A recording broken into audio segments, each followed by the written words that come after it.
Hello tout le monde, c'est Victor de Benenvic. Aujourd'hui, on se retrouve pour une nouvelle vidéo.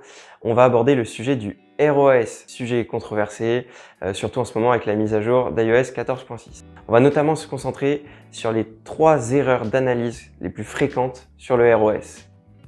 Avant toute chose, une définition très simple du ROAS. ROAS veut dire Return on Ad Spend, c'est-à-dire ton retour sur investissement publicitaire. C'est tout simplement le chiffre d'affaires généré par rapport à votre dépense d'investissement publicitaire. Par exemple, si vous générez 40 € de chiffre d'affaires grâce à un levier comme Facebook Ads et que dessus vous avez investi 10 €, vous avez un retour sur investissement de 4. Maintenant que tu sais ce que c'est le ROAS, on va pouvoir s'intéresser aux 3 erreurs d'analyse les plus fréquentes. La première erreur, c'est tout simplement de ne pas prendre en compte que ton ROAS est TTC sur ton manager, aussi bien sur Google que sur Facebook. En effet, on remonte un chiffre d'affaires TTC et non un chiffre d'affaires hors taxe. Ce qui veut dire que si tu t'en rends pas compte ou que tu le prends pas en compte, tu vas penser avoir une rentabilité plus élevée que ce qu'il en est réellement. Si tu es en auto-entreprise, que tu es en franchise en base de TVA, tu peux te dire bon, c'est pas très grave, de toute façon je la reverse pas. Mais si en réalité ta marge actuelle est dans ce montant TTC, dans les 20% que tu devras reverser après, c'est bien pour aller jusqu'au palier de 80 000 €, mais c'est pas rentable, c'est pas une vision long terme. Donc il faut vraiment prendre en compte que ton retour sur investissement est TTC et le recalculer par rapport à ton hors taxe. Parce que si tu ne fais pas ce travail de recalculer par rapport au hors taxe, tu risques de te tromper dans tes calculs et de penser que à 1,7, 1,8 tu es rentable, alors qu'en réalité, si tu déduis la TVA, tu ne gagnes peut-être pas d'argent.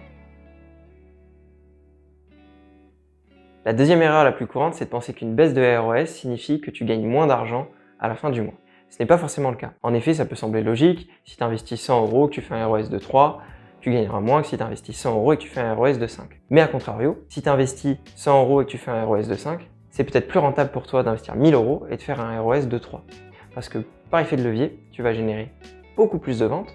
Donc même si ta marge est moindre par vente, ton volume va être tellement plus élevé que tu vas gagner plus d'argent à la fin du mois. Lorsqu'on est en phase de scale, il ne faut pas penser que le ROAS va augmenter. Au contraire, il diminue jusqu'à se stabiliser. Mais c'est pas grave.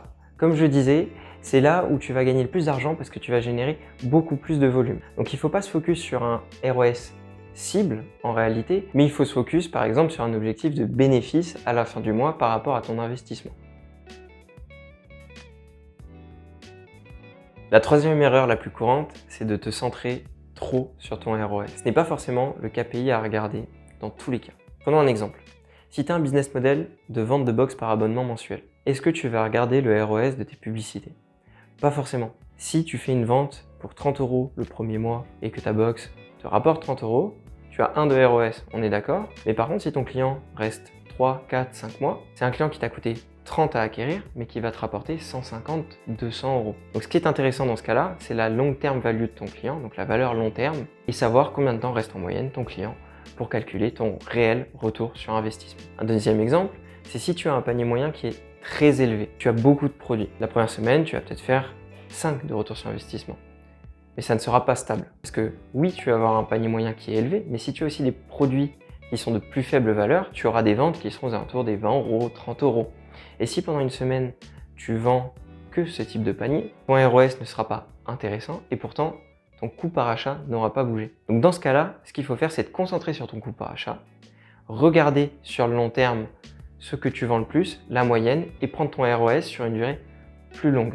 Mais pour optimiser, si tu regardes sur 7 jours pour faire tes optimisations, tu ne coupes pas quelque chose qui a 1,5 de ROAS alors que ton coût par achat n'a pas bougé par rapport à la semaine précédente. Comme tu l'as compris, l'analyse de ROAS n'est pas aussi simple que tu peux l'imaginer et ce n'est pas juste un chiffre sur ton business manager. Donc si cette vidéo t'a plu, n'hésite pas à liker, partager, commenter et surtout t'abonner et activer la cloche des notifications pour tous les mercredis et tous les vendredis. Ciao!